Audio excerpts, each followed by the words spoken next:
Hey friends, a very sleepy Cammy here, but here nonetheless to try to hit my 9 a.m. Eastern video. Not really much to say. You see the Nighthawk on in the background, you know I'm getting raid ready, and the most important thing I found for raids is just getting the sleep in. You don't want to be excited and stay up all night, you want to get your sleep, because my advice on this is the more front-loaded your efforts and your like mental acuity is, the easier it gets. But as soon as it starts getting into like that 15, 16, 17, 18 hour range, that's where all of the little mistakes start exponentially growing. And then you find out that 15 hours suddenly becomes 24 hours, and 24 hours becomes the point where you decide on taking a break and tackling it tomorrow. So, in my advice, just get some rest so you can complete it in 11 hours and not have to get to that 15th hour slog. And you just never know when a raid is going to bite back, or when your team might have someone who's just not really prepared for the task. And that might even be you that day. Not everybody plays perfectly. So what I'm bringing to the raid is the obvious setup first, which is Celestial Nighthawk with an Assassin's Cow swap. Go from Snare Bomb to just whatever knife makes the most sense. I have very, very minimal loadouts. In fact, I'm not even really going to be playing Hunter on the day one. I just have it set up in case Well of Radiance really isn't the move. I remember in some interview, a Bungie dev said something along the lines of, yeah, rockets will work, but you'll be surprised. I'm paraphrasing. And so I just want to be prepared for that surprise, so I have two characters set up. It's my Hunter and my Warlock. Weapons, I'm not really overcomplicating this. I'm using the new Still Hunt with Celestial Nighthawk, and I might not even swap off of this. This might just be used as a makeshift Izanagi's Burden, where I delete any VIP enemy as soon as possible, HVT, whatever you want to call it, just to protect the room. I'm very, very confident in my ability to stay alive, and if I need extra juice, I go Assassin's Cow personally, and if my team needs extra juice, I hot swap to Renewal Grass, then I play the Aeon swap game too. I don't care about any of these stats, I don't care about recovery, just need to have the right exotic on for the job. Weapon is Apex Predator just to match my surges, but I'm prepared to do Edge, Transit, Gallahorn, whatever the team needs done.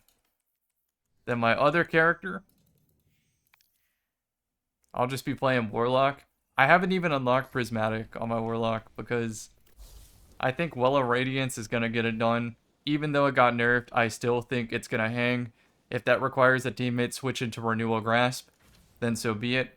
If that requires me switching to a Stag Apotheosis Veil swap, I have that ready to go too. Again, I don't care about these stats. Just need to make sure I have the right exotic for the job. These are all my Pantheon builds from a while ago.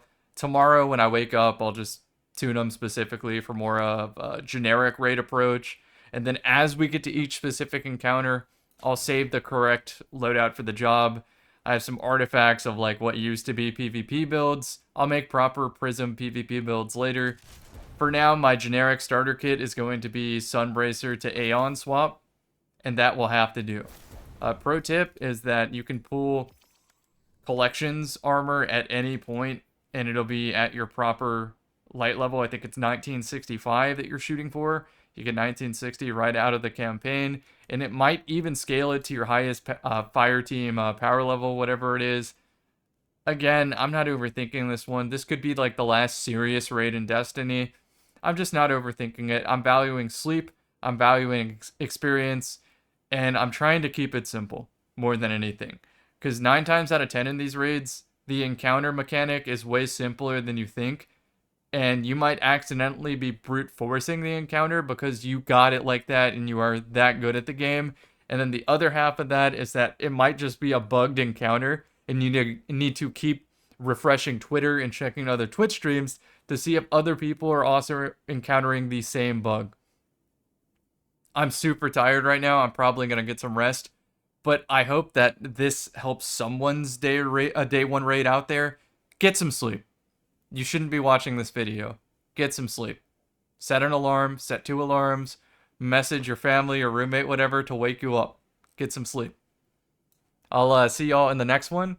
This expansion has been really, really fun so far. I have positive things to say about the destination, the campaign, the new exotics, the collectathon. Man, this is taking me back to some Nintendo 64 platformer collectathon style games with just how much there is to explore in this new area. But that being said, I don't want to do the PvE. I just want to play PvP. So the sooner I'm done with the PvE, the sooner I'm done with the day one raid, I can start doing content that I want to do, which means that it's probably content that y'all want to watch. Get some sleep. I'll see y'all in the next one.